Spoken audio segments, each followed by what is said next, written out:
Amma man istaghna, amma man istaghna, anta lahu tasadda, anta lahu tasadda, wa ma 'alaika alla yazakka, wa ma 'alaika alla yazakka. Ya, sampai ayat 7 dulu kita pahami. Ini surat Abasa, diberi nama surat Abasa, diambil dari kata yang ada pada ayat pertama. Abasa, bermuka masa. Ini terkait dengan dakwah Rasulullah. Di ayat ini turun, surat Abasa ini turun terkait dengan adanya kejadian bahwa Rasulullah sedang menemui para pembesar-pembesar, pimpinan-pimpinan dari suku Quraisy. Di tengah-tengah pembicaraan itu datang seorang sahabat yang bernama Abdullah bin Umi Maktum. Sahabat yang bernama Abdullah bin Umi Maktum ini dalam keadaan tidak bisa melihat. Ya. Kemudian Rasulullah tidak begitu memperhatikan Abdullah bin Umi Maktum, tetapi tetap melayani para tokoh-tokoh dari suku-suku Quraisy. Kemudian Allah menurunkan surat ini yang intinya Allah mengingatkan pada kami, tapi mengingatkannya menggunakan bahasa kata gantinya pakai bukan kan. Jadi ayat 2 itu anja abu, jadi datang kepadanya. Jadinya kan kalau itu wahyu Quran itu dari Allah sampai malaikat langsung kepada Nabi. Mestinya kalau ini anja'aka, datang kepada kamu, tetapi bahasanya hadis anja'ahul akma, datang kepada dia seorang yang buta. Maka di sini tegurannya hadis. Maka yang pertama abasa wa ta'ala, dia bermuka masa dan berpaling. Maka gunakan bukan kamu, tetapi dia. Padahal yang dimaksud itu adalah Rasulullah. Tetapi Allah menggunakan bahasa tidak menggunakan kata kamu. Tetap abasa wa ta'ala, dia berbuka masa dan berpaling. Siapa yang berbuka berpaling? Itu Nabi Muhammad. Nabi Muhammad sedang seringkali orang-orang yang diperkirakan itu sangat besar kemungkinannya bisa mendukung, bisa cepat menerima dakwah, tapi ternyata tidak sebagaimana yang diperkirakan. Bisa jadi malah lebih lambat. Ada pihak tertentu yang tidak diuntungkan, ternyata malah lebih cepat bisa menerima dakwah. Makanya yang namanya dakwah itu sebetulnya kalau bisa ya secara keseluruhan, secara memperlakukan sama, secara adil. Tidak usah, oh ini kelihatannya tadi strategis sekali, tapi ternyata kesele gitu kan, tidak sebagaimana yang diharapkan. Nah itu tadi ayat 1 sampai ayat 7. Sekarang kita lanjutkan baca ayat 8 sampai ayat 16. A'udzu billahi minasy syaithanir rajim. A'udzu billahi minasy syaithanir rajim. Wa amma man ja'aka yas'a, Wa amma man ja'aka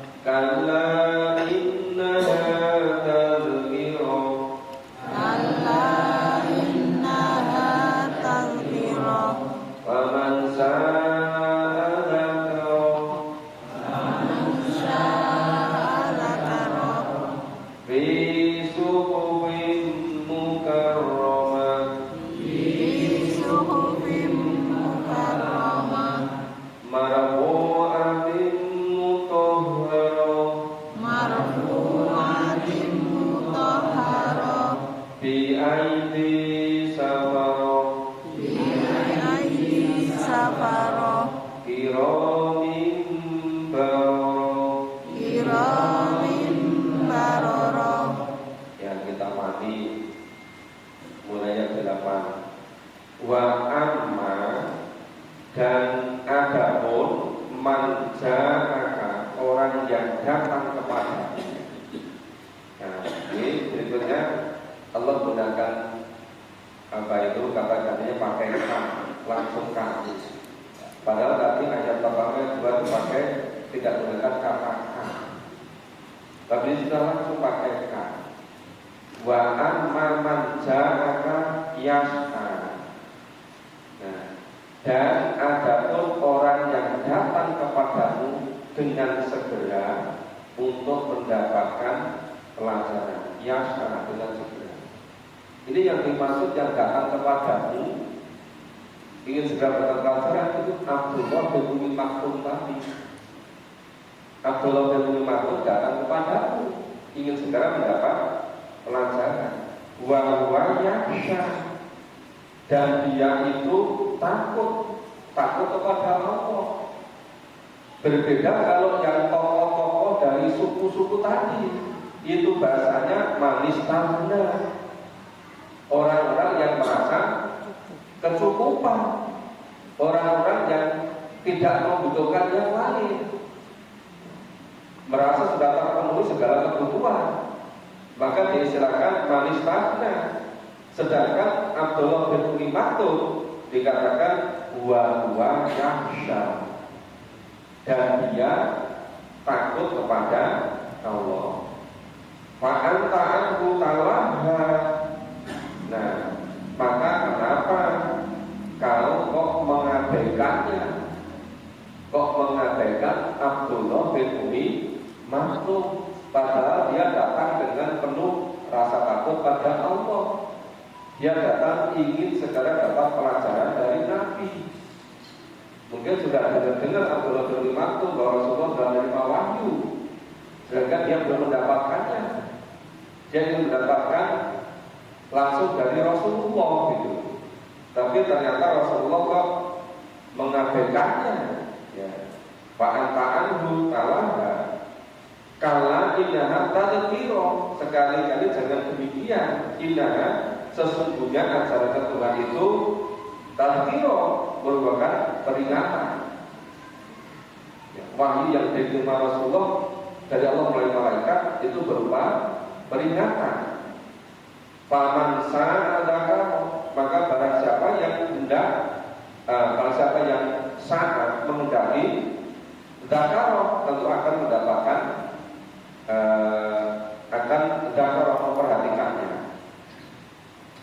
Fi sukufin mukarramah, ya, di dalam suku, di dalam kita mukarramah yang dimuliakan. Kenapa ini wahyu itu kok disebut mukarramah? Ya, dimuliakan. Coba kalau kita perhatikan, ketika wahyu itu diturunkan pada bulan Ramadan, bulan Ramadannya itu menjadi bulan mulia. Ketika wahyu diturunkan pada suatu malam, malam itu menjadi malam yang mulia. Wahyu diturunkan kepada orang yang mulia. Orang-orang yang menerima, memahami, mengamalkan wahyu menjadi orang-orang yang mulia. Maka serba mulia. Maka sampai ya terus-menerus itu malam peringatan turunnya Al-Quran, ya, itu disebut dengan malam Nuzulul Quran. Kemudian pada tanggal-tanggal ganjil dari tanggal 20 sampai akhir bulan itu ada malam namanya malam Lailatul Qadar. Ya, Lailatul Qadar khairun min alfi syahr. Nah, maka di sini disebutkan fi sukubil mukarramah, pada suku-suku, pada kitab yang mukarramah, yang dimuliakan, marfu'atin mutahharah. Nah, kitab tadi ditinggikan dan mutahharah, disucikan. Kenapa kitab itu ditinggikan dan disucikan? Nah, ini siapapun orangnya yang mengikuti, memahami dan mengamalkan kitab wahyu itu, pasti dia akan mungkin derajat yang tinggi. Derajat yang tinggi mulai dari dunia, di dunia ini, apalagi besok di alam akhir. Kenapa itu kita tuh mutahharah, disucikan. Al-Quran hanya bisa berhenti, bersemayam pada hati yang bersih, yang suci. Maka dia disebutkan la yamassuhu illal mutahhar. Al-Quran tidak akan pernah bisa menyentuh, tidak akan pernah bisa berhenti, tidak akan pernah bisa bersemayam kecuali pada hati yang bersih. Ya, la yamassuhu illal mutahhar. Kan disebutkan di sini marfu'atin mutahhar. Jadi wahyu yang kemudian ditulis menjadi kitab itu ditinggikan dan disucikan. Ya, marfu dari kata rafa'a, dari marfu'ah, ditinggikan. Wa mutahhar dari kata tahar, mutahhar, dan disucikan. Di aidi safar, di tangan para safar, para penulis. Ya. Ya, wahyu sebulan itu dibacakan oleh malaikat, didengarkan oleh Nabi, kemudian Nabi menirukan. Tetapi ketika malaikat belum selesai membacakan, Nabi ingin cepat-cepat menirukan, ternyata oleh Allah tidak boleh. Maka Nabi ditegur oleh Allah, la tukhalid bihi lisanaka tak jalabi. Wahai Nabi, jangan kau gerakkan lesanmu, jangan kau gerakkan lidahmu, karena ingin cepat-cepat menguasainya. Kemudian Allah menjamin, inna malaika jama'u al-Qur'an, sesungguhnya kewajiban pada Allah lah untuk mengumpulkan Al-Quran itu padamu dan yang membacakannya. Maka fa'idah Qur'an Qur'ana, dengarkan dulu, malaikat selesai membacakannya, didengarkan secara cermat. Kalau sudah selesai malaikat membacakan, maka tirukanlah. Jadi selesai dulu mendengarkan, cermat dulu, gak usah tergesa-gesa. Nah, mungkin Rasulullah setelah khawatir, nanti kalau gak segera ditirukan, barangkali lupa, bisa jadi begitu kan? Tapi ternyata Allah yang menjamin, ya, Allah yang akan mengumpulkan Al-Quran pada diri Nabi dan yang akan membacakannya. Bahkan summa inna alaina bayana, Allah yang menjamin akan menjelaskan Al-Quran. Maka kenapa Quran itu satu ayat dengan yang lain itu saling menjelaskan. Maka disebutkan di aidi safar, ya.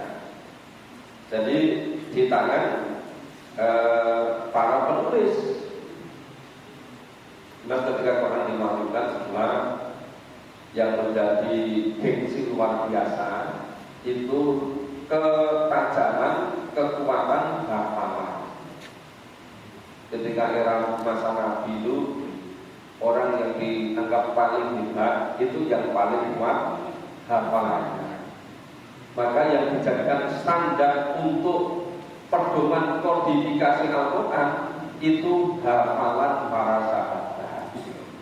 Baru dikonfirmasi dengan tulisan dari penulis wahyu. Terus kiromi baroro, yang mulia dan berbakti. Yang mulia dan berbakti itu siapa? Yang mulai bergerak itu awalnya adalah malaikat. Malaikat itu bisanya hanya taat. Malaikat tidak memiliki kemampuan untuk tidak taat. Jadi hanya bisa taat. Itu malaikat. Sebaliknya dengan setan. Setan itu bisanya hanya dusta, maksiat, kebalikan dari malaikat. Tadi dikatakan kirami baroroh, yang mulia lagi berbakti. Malaikat dimuliakan karena selalu berbakti. Kemudian orang-orang yang selalu mengikuti bisikan dari malaikat memiliki sifat baiknya seperti malaikat. Maka di kalangan kita itu sering kita dengar misalnya, kalau melihat orang kok baik sekali, itu seperti ini, orang kok baiknya seperti malaikat. Pernah dengar begitu kan Bapak Ibu? Itu karena menyandarkan. Jadi setiap saat kita itu ada bisikan dari setan dan bisikan dari malaikat. Jadi diri kita manusia ini dibekali dengan kelengkapan indera, jadi lengkap dengan sensori luar. Kemudian ada sensori dalam. Kita dibekali dengan berbagai macam kecerdasan, dibekali dengan fungsi-fungsi serabut otak yang luar biasa, dahsyatnya, kekuatannya, kecerdasannya, dan kecepatan berpikirnya, dan juga dilengkapi dengan indera. Yang lebih hebat lagi dilengkapi dengan hati nurani.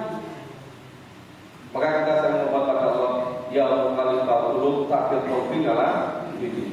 Ya Allah datang membolak-balikkan hati, tetapkanlah hati kepada agama. Nah, cuma manusia ini kalau nggak dibimbing oleh wahyu, nggak dibimbing oleh Al-Quran, tidak mengikuti bisikan malaikat, itu seringkali mudah terpengaruh oleh bisikan dari setan. Maka selalu tarik ulur itu, kuat-kuatan antara bisikan setan dengan bisikan malaikat. Tadi juga begitu, mau segera berangkat mencetak apa tidak? Ya sudah jelas sudah mau ada, masih nantilah sebentar lagi. Nah, ternyata sampai sini ya terlambat berpulang gitu kan? Padahal biasanya juga terlambat. Kenapa itu tadi? Masih begitu sayang sama bisikan setan, tidak begitu taat bisiki sama bisikan malaikat. Maka biasanya kegiatan di mana-mana itu yang rumahnya jauh biasanya agak terlambat. Yang terlambat itu yang rumahnya dekat-dekat. Itu biasa dulu ketika saya kerjanya keliling Indonesia, ketika pas saya di dekat dulu 2007-2008 itu pernah pagi hari mau wisuda pindah Kuncir itu, tapi siang hari masih ngisi pengembangan dosen di Pari-Pari di daerahnya Habibie sana. Itu tempatnya bumbisnya apa itu Makassar itu PS-nya di Pari-Pari sana. Itu siang selesai ngisi acara 2008 itu kan jalannya masih jelek itu. Diantar ke Bandara Makassar, kemudian bermalam di Makassar. Habis subuh ada penerbangan dari Makassar ke Jogja, dan Makassar dari Jogja selisih 1 jam. Itu berangkat wisuda dari Pari-Pari nggak terlambat, tapi yang rumahnya nempel pagar kampus itu terlambat. Ya kan sering terjadi kan? Nah, makanya kalau yang rumahnya jauh dari masjid nggak terlambat, yang dekat masjid terlambat, itu hal yang biasa.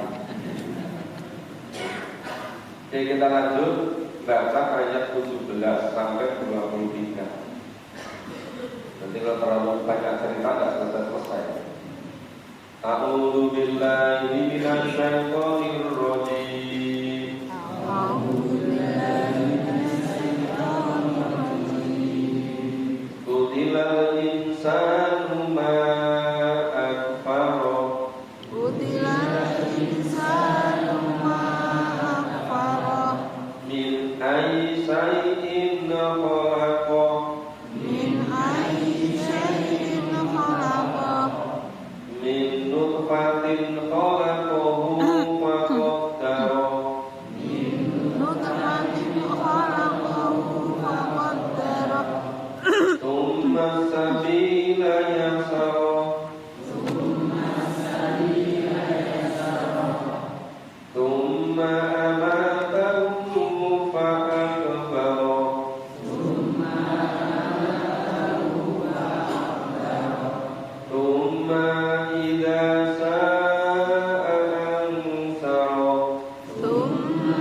kalla lamma yaqdi ma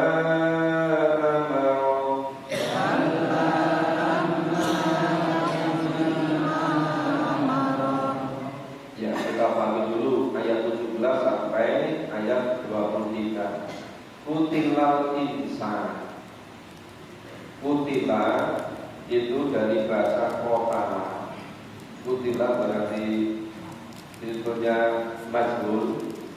Kutilal insan, tapi harfiahnya ya terbunuhlah manusia, binasalah manusia. Tapi juga bisa diterjemahkan kutilal insan itu sifatnya lebih ringan dari itu. Dari terbunuh, dari binasa, mungkin apa? Mungkin bisa dimaknai apa itu di yang lebih ringan dari binasa itu. Celaka. Tercela ya, mungkin bisa tercela manusia. Ma'akaro, kenapa? Karena alangkah amat atau sangat akaro kekufurannya. Jadi kalau kafaro itu menutup, mengingkari, akaro sangat kufur. Akfaro ya, isim tampil dan misalnya besar dari akbar ya. Jadi akfaro itu kufurnya luar biasa. Min aisyai'in kholaqo, dari apa Allah menciptakannya. Min aisyai'in, dari apa Allah menciptakannya. Ya punya kembali kepada manusia. Jadi kholaqahu, Allah menciptakannya, bukan dia. Ternyata min nutfatin kholaqahu faqadara. Allah menciptakannya dari nutfah. Dari nutfah. Kemudian qadarahu, Allah menentukan kadarnya. Apa itu maksudnya menentukan kadarnya itu? Ya, itu kan mulai dari nutfah ketemu obum, itu kan alami tahapan-tahapan. Ya. Tahapan ketemu, kemudian berapa lama jadi seperti sebutir beras, ya. Sebutir beras. Ibaratnya segumpal darah. Segumpal itu kan besar sekali, padahal itu masih kecil, masih belum. Terus tambah besar, nanti usia 4 bulan Allah perintah pada malaikat untuk meniupkan roh. Meniupkan roh, bukan nyawa. Setelah janin itu bernyawa, Allah bertanya, alastu birabbikum, bukankah ini Tuhanmu? Semua janin menjawab, qalu bala syahidna. Mereka menjawab, apa menjadi tadi? Betul ya Allah, dari Tuhan kami jadi saksi. Terus nanti begitu sudah kira-kira 9 bulan, ya. Jadi di sini sebutkan bentuknya min nutfatin kholaqahu faqadara. Tsumma sabila yasara. Kemudian dia memudahkan jalannya. Coba Bapak Ibu, saya pernah memberi informasi, sebetulnya janin itu kira-kira 80% itu lahir tanpa perlu pertolongan. Karena secara otomatis begitu waktunya lahir, itu terus langsung kepalanya di bawah. Itu tadi Allah menyebutkan Tumas sabila yasar. Nah, jadi otomatis ya, jadi bayi yang kira-kira 3 kilo kurang lebih ya. Bayi yang paling besar berapa kilo? 4 kilo ada. 4 kilo ya? 4 4 kilo. 3. Mungkin ini pas rezekinya agak banyak. 4 kilo. Nah, itu 4 kilo itu keluar melalui jalan ukurannya itu mungkin kalau hitungan dengan senti semuanya berapa senti, tapi kemudian jadi 8 cm, 9 cm, 10 cm, 11 cm, 12 cm. Istilah kedokterannya wis buka 1, buka 2, buka 7 kan? Yeah. Itu begitu saatnya itu 80% sebenarnya lahir normal tanpa pertolongan. Yang kira-kira 15% itu perlu pertolongan ringan. Yang kira-kira hanya 5% itu yang perlu pertolongan serius. Ada yang kemudian pakai operasi sesar. Tapi bukan model artis sampai sekarang punya lahir normal, tapi kemudian lahirnya bikin sesar. Itu kan karena kelebihan om ya Pak. Aneh-aneh pokoknya itu. Tapi ini tadi baru itu Pak, kehebatan Allah kuasanya itu luar biasa. Sistem yang begitu teratur itu sistem yang terjadi pada manusia disebut dengan makrokosmos. Luar biasa hebatnya. Nah, itu semua tadi yang tadi. Summa tahu ma'agama. Nah kemudian Allah mematikannya, kemudian memasukkannya ke dalam kubur. Nah, tapi ini ada tadi tahapan-tahapannya kan. Setelah lahir kemudian menangis. Kenapa menangis? Karena janin ketika di alam rahim itu merasa nyaman, nyenyak, terlindungi, hangat, ya nyaman itu kan. Tapi begitu lahir itu mengalami perubahan. Adanya udara, mungkin ada yang merasa dingin, ada mungkin yang merasa panas. Perubahan itu menyebabkan dia nangis. Jadi setiap merasa tidak nyaman, fitrahnya bayi itu pasti menangis. Kalau bayi merasa tidak nyaman kok nggak menangis, itu mungkin kurang normal. Harus dibikin nangis dulu biar normal. Ya, nanti begitu dibersihkan itu dia nyaman tidur. Tapi begitu nanti tidur berapa lama harus nangis lagi, minta minum, gitu ya. Jadi begitu dikasih minum dia sudah tenang tidur lagi. Begitu nanti dia pipis nggak nyaman nangis lagi. Itu fitrahnya begitu. Ya sampai itu mulai di kandungan sampai habis disusui kira-kira digenapkan 30 bulan. Dan itu baru disamping. Itu susbat yang sempurna, yang lengkap, gitu kan? Tapi sekarang itu dengan kondisi ekonomi seperti ini kok banyak yang di mana-mana itu katanya stunting, stunting. Beberapa bulan yang lalu saya mewakili dari pimpinan pusat ke Gerubukan Purwodadi. Itu yang hadir Kepala BKKBN, Menko PMK, terus Muhajir Effendi, kemudian terus Gubernur Jawa Tengah, calon presiden, terus Bupati Gerubukan, ya, Hajah Sri Mulyani, namanya Hajah Sri Sumarni.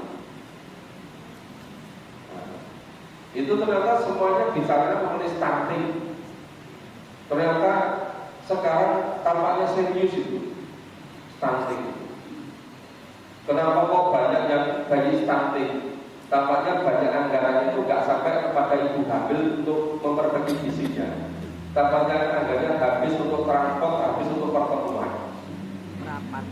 Malah ibu hamil tidak memperoleh gizi yang memadai. Beda kalau di Jepang. Saya beberapa kali tinggal di Jepang. Di Jepang itu setiap ada janin itu dijamin sepenuhnya oleh negara. Dipastikan bahwa bayi yang lahir, bayi kandungan itu tercukupi segala kebutuhan. Mungkin Indonesia menuju ke sana. Menujunya kok suwe banget atau dan namanya menuju loh Pak. Ya nggak tepat itu kan. Namanya menuju. Ya. Jadi memang terlalu banyak seminar, terlalu banyak pertemuan, terlalu banyak anggaran untuk transport. Sebenarnya anggaran itu ditransfer aja kepada ibu yang nggak diberikan kontrol, diberikan gizi itu kan. Nggak usah terlalu banyak rapat-rapat itu. Lah semuanya rapat orang pakat itu kan. Anggarannya kebanyakan untuk rapat. Saya kembali ke sini. Jadi tadi ini Tuma amatahu fa'akbaro. Jadi setelah itu nanti apa ya, masa perkembangan itu terus apa yang dilihat, didengar, diperhatikan, juga semuanya terekam oleh anak. Kecerdasannya luar biasa. Itu tumbuh kembang masih proses tumbuh kembangnya serabut otak dan fungsi serabut otak. Tambah umur sampai 8 tahun sudah semakin sempurna, semakin hebat. 12 itu nanti nyampe pusatnya lengkap 18 tahun. Perkembangan fisiknya begitu jauh siswa SMA, kalau ibunya kaget. Nah, kamu kok sudah lebih tinggi dari ibu? Ya, apa itu itu lebih tinggi dari bapaknya. Terus nanti sampai usia 20, 22, nah itu sudah betul-betul sangat ideal. Itu tadi mulai dari masa pertumbuhan, perkembangan, proses menjadi. Dan itu nanti proses untuk produktif, masa ke masa. Nah, itu ya usia 22, 23, terus nanti kira sampai usia 65.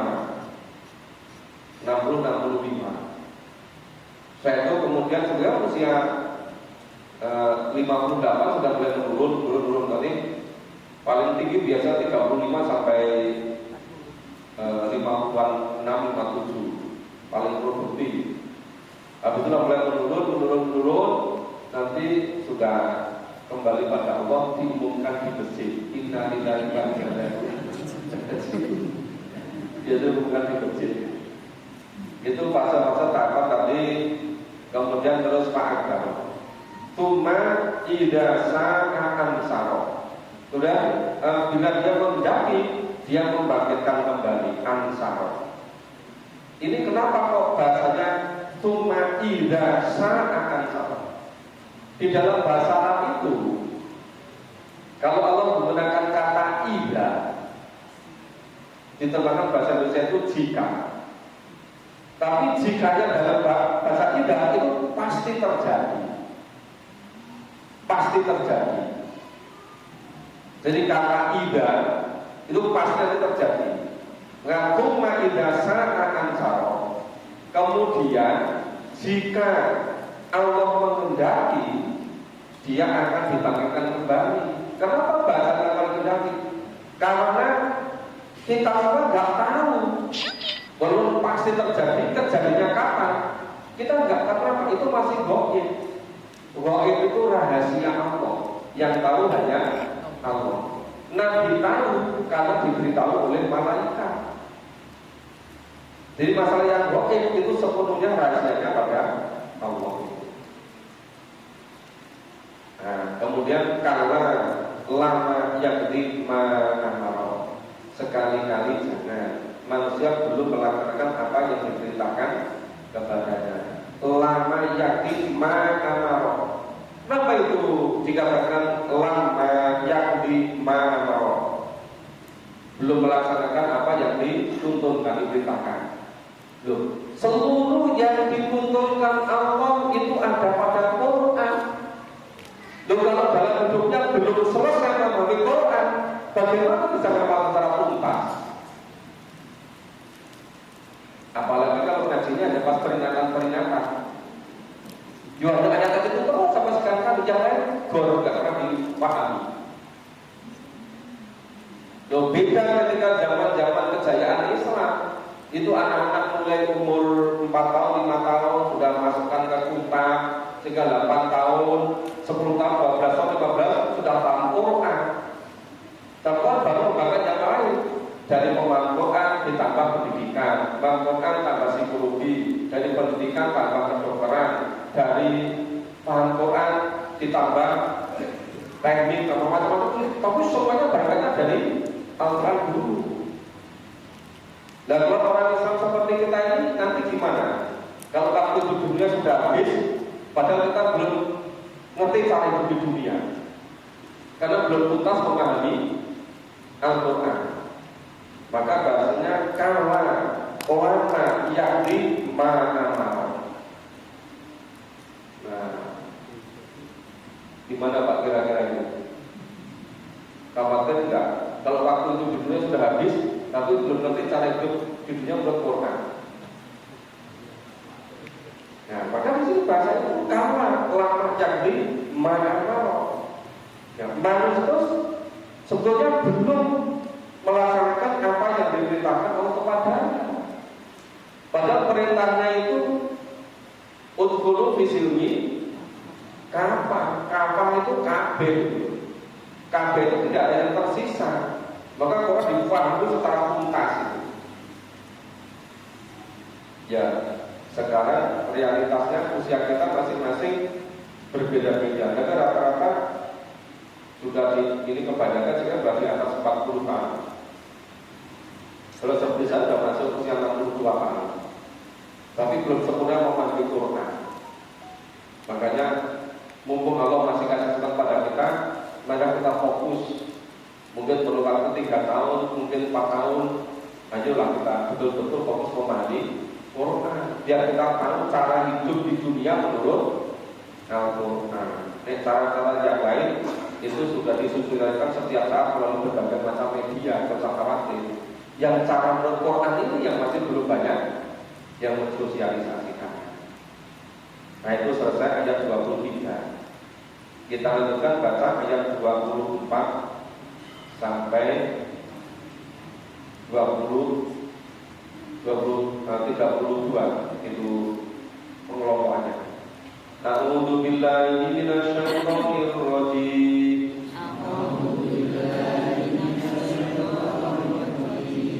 Fal yanzuril insanu ila ta'ami.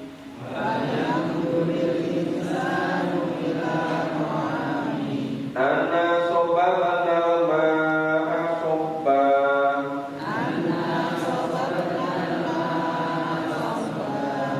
Thumma saqaqna al-arda saqqa.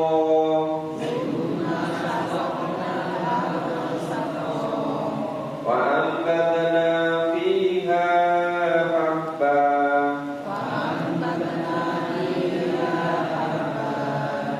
Wa inaban wa qadba. Wa zaituna wa nahla. Wa hadaika ghulba. Wa fakihatan wa abba. Mata'an lakum wa li'an'amikum.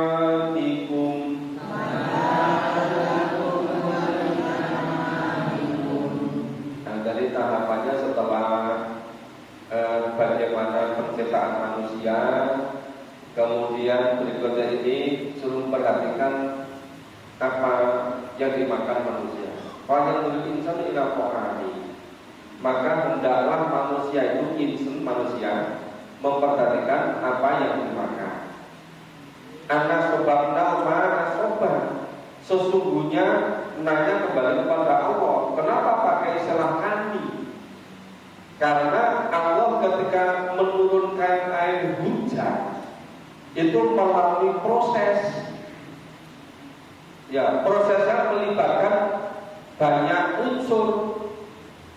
Jadi laut, air di laut kena sinar matahari jadi uap ke atas terbawa oleh angin, ya, Ada benturan ke bukit, benturan dengan angin, ke atas sampai ketinggian tertentu, baru turun dari hujan. Itu kalau nggak terbawa oleh angin, hujannya cuma di atas laut sana, nggak sampai ke tengah daratan. Kenapa uapnya di atas laut, kok hujannya di daratan? Karena terbawa oleh angin. Maka bahasanya di sini menggunakan istilah anasoba menalma anasoba. Ya, sesungguhnya kami Allah benar-benar telah menurunkan air hujan dari langit. Cuma sakok nal sako. Kemudian bumi yang semula mati begitu kena air hujan, kemudian jadi basah. Kemudian misalnya naruh bibit, misal bibit jagung, bibit kacang, itu dipendam. Tetapi dengan pucuk jagung yang baru tumbuh tadi sangat lemah, tetapi kenapa bisa membuka tanah yang begitu keras? Ini karena Allah mentakdirkan tsumma sakoknal ardo sako. Kemudian Allah membelah bumi dengan baik-baik. Nah, jadi nanam kacang itu delai jagung ditanam diuruk pakai tanah. Tapi pucuknya itu kan lemah sekali. Tapi kenapa bisa jebol tanah itu? Itu karena Allah yang menciptakannya tadi. Pambatana fiha habba, lalu Allah menumbuhkan biji-bijian. Wa inaba wa qalba, dan anggur sayur-sayuran. Wa zaituna wa nakla, pohon zaitun dan buah kurma. Wa kata gulba, yang kebun-kebun yang lebat, katain kebun yang lebat. Wa kata wa abba, buah-buah serta rumput-rumputan. Mataan lakum likan anku, nah itu untuk kesenangan kebahagiaan untuk kamu dan binatang-binatang ternakmu. Oke, bagian yang terakhir, a'udzu billahi minasyaitonir rajim.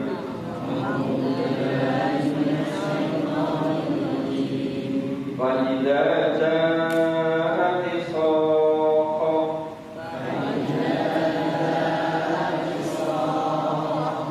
yauma yafirru mar'u min akhihi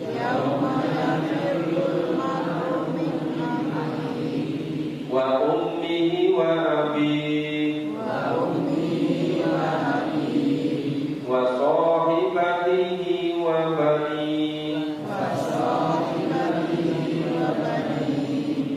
likulli imri'in minhum yawma idzin sha'nun yughnihi.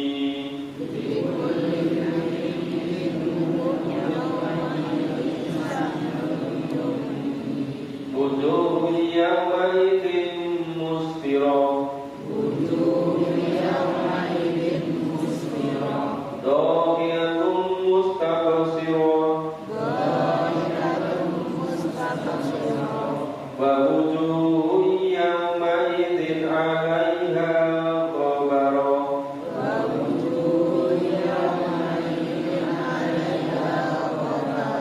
Tarhaquha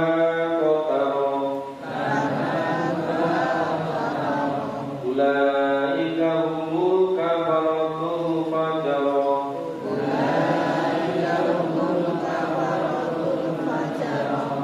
Nah, kemudian datang yaumil qiyamah. Pada ja'il soh, maka apabila ketika datang suara yang memekakkan soh, yang menyatu rumah akhi, ketika itu manusia lari dari saudara-saudaranya. Wa ummihi wa bani, lari dari ibunya, lari dari bapaknya.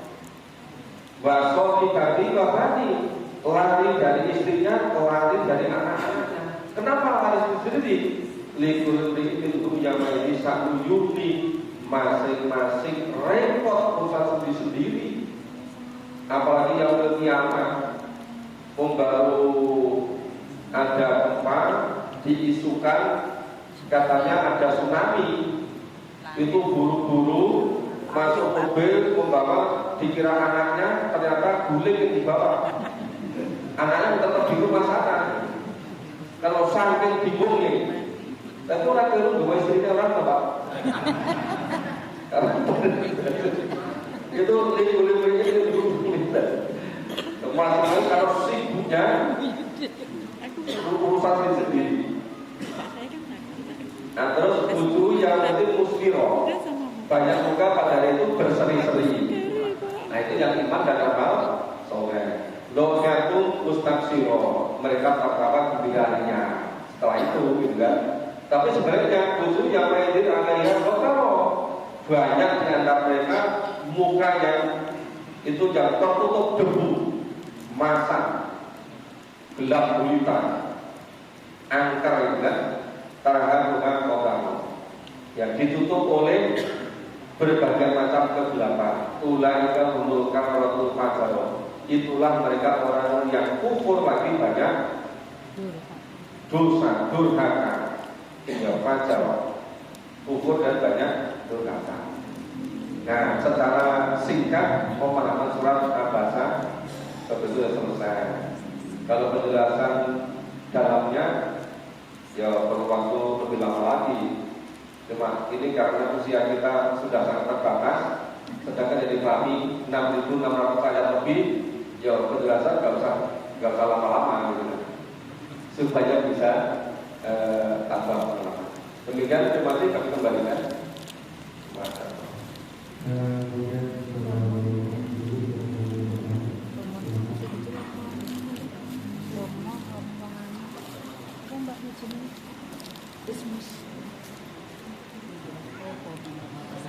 Monggo kan waktunya biasanya saya menyelesaikan jam 8.15. Selebihnya bisa untuk Bapak Ibu tambahkan. Haji, ada fitness itu Haji? Oh ini ada. Dari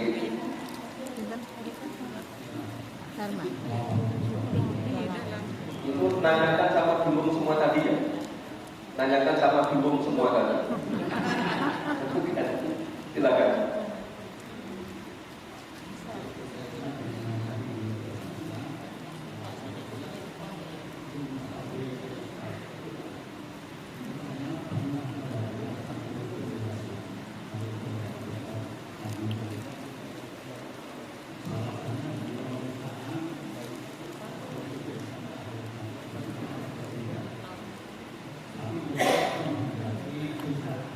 Ya.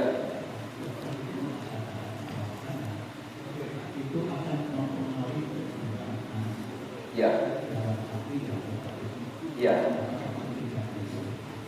Ya kalau saya juga berinformasi begini. Persalinan yang normal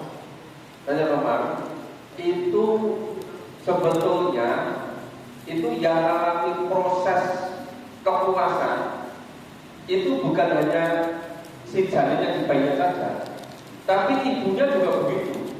Ibunya itu rasa sakit yang luar biasa, itu begitu lahir, itu jadi senang, jadi gembira. Rasa sakitnya secara berangsur itu cepat hilang.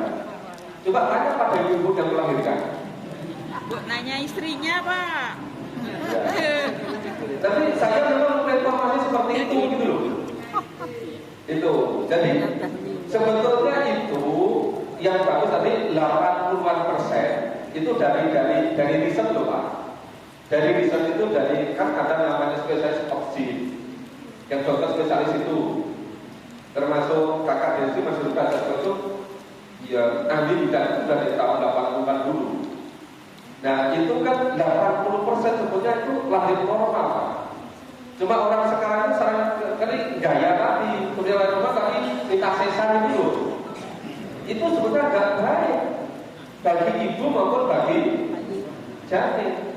Karena ibu yang benar normal itu mengalami puncak kepuasan yang luar biasa. Tapi kalau sesar kan nggak kerasa apa, nggak mengalami kan, nggak mengalami kepuasan, nggak mengalami lego, nggak mengalami gitu loh. Maka sebaiknya disarankan itu bersalin secara normal secara kan alami. sakit habis dibeli kan sakit. Nah, begitu. Minggu nggak sembuh. Oke. Kalau leher biasa kan begitu banyak jam itu sembuh. Sakit terus lupa.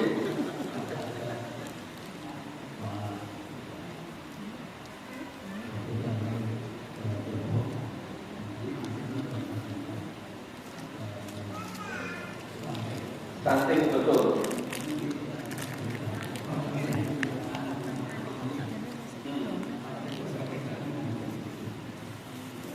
Tadi nggak jadi ditanyakan apa ya?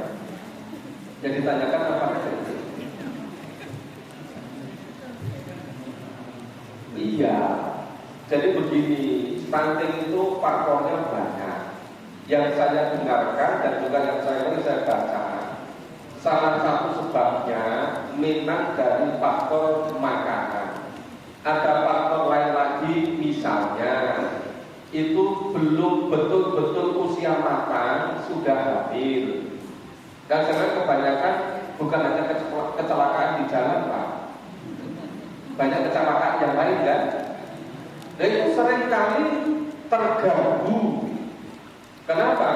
Karena kondisi psikis kejiwaan sang ibu itu mempengaruhi janin yang dikandung.